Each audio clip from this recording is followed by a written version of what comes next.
Yes po, 3 to Hmm, 11. okay. Saan po kayo? Anong binabantayan niyo po diyan? Dito po sa may hospital sir. Okay. So, okay lang na magsi-cellphone ka? Mamaya may makakausap ka naman, may bigay kaming mapapangasawa mo. Pero baka magalit 'to asawa mo, wala kang asawa? Wala po. Sa ganda mong 'yan, wala kang asawa? Meron po kaya lang hiwalay. Hiwalay na. O ilan po anak ninyo? Bunga ng paglulukuhan ninyong dalawa. Dalawa po, Ah, babae lalaki. malalaki na. Yes po. Ilang taon ka na ngayon, ma'am? May asawa na po yung isa. Ay, panganay mo? Ilang taon ka na ba? 8 po. 48. May apo na po kayo. Meron po isa. Anong tawag sa'yo ng apo mo? Mama. Mama. Oh. Ayaw mo ng lola, no? Ayaw ko.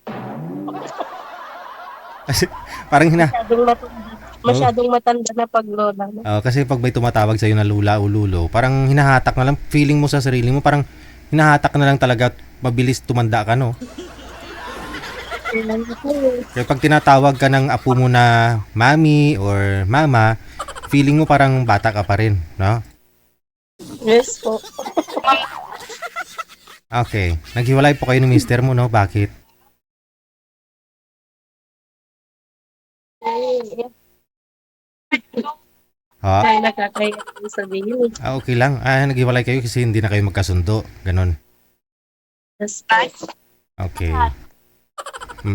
So, may asawa na po siya? Wala pa?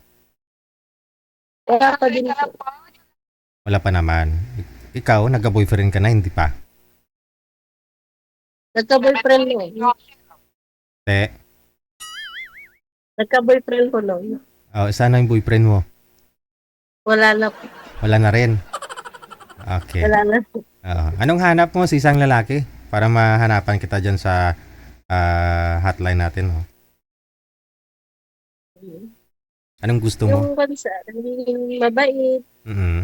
Siyempre, hindi mabisyo. Tapos may trabaho. Siyempre, ikaw nga rin may trabaho eh. No? Kaya nga po eh. Mm. Saka, kung mahal niya ko, mahalin din niya yung anak ko. Ah. Po. Kasal po kayo ng ex mo? Kasal po. Ilang years na po kayong hiwalay? 13 years na. Tagal na, no? Sa boyfriend mo, kailan pa ho kayo naghiwalay ng boyfriend mo? Wala. Saglit lang naman yung boyfriend na yan. Sa cellphone lang po yun. Hindi pa ho kayo nagkita? Hindi po. Diyan po kayo sa Isabela, no? So far, okay naman. Okay naman yung benepisyo mo bilang gwardiya. Okay lang po. Ano po yan, pag umabot ka ng hating gabi, alas 11 out mo, di ba? May night differential na po yan, wala pa? Wala pa po. Yung panggabi, yung 11-7 yun ang may night differential. Basta dumaan ng hating gabi ng alas 12, yun po siguro, no? Yes po. Okay. Sige. So, ingat sa pag-uwi, ma'am, ha? Alas 11 yung out mo. Malapit lang mo yung bahay ninyo dyan. Malapit lang po, nagbo-boarding. Nagbo-boarding ka. Pero yung mga anak mo, lugar ng mga anak mo saan? Yung may asawa ay andun sa kanila, pero yung isa nasa akin po. Okay. Kasama po siya. Kasama mo. Nag-aaral pa. Yes po. Oo. Sige. No? Mamaya po, ma'am, maakyat. Tatawagan po kita pag mayroon pong umakyat, ha? Sige po. Thank you.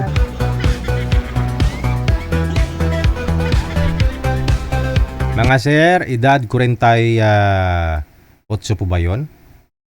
Oo. Pa. Si Ma'am Hasmin, na? 48 years old mula sa may Rosario, Santiago City sa may Isabela. PM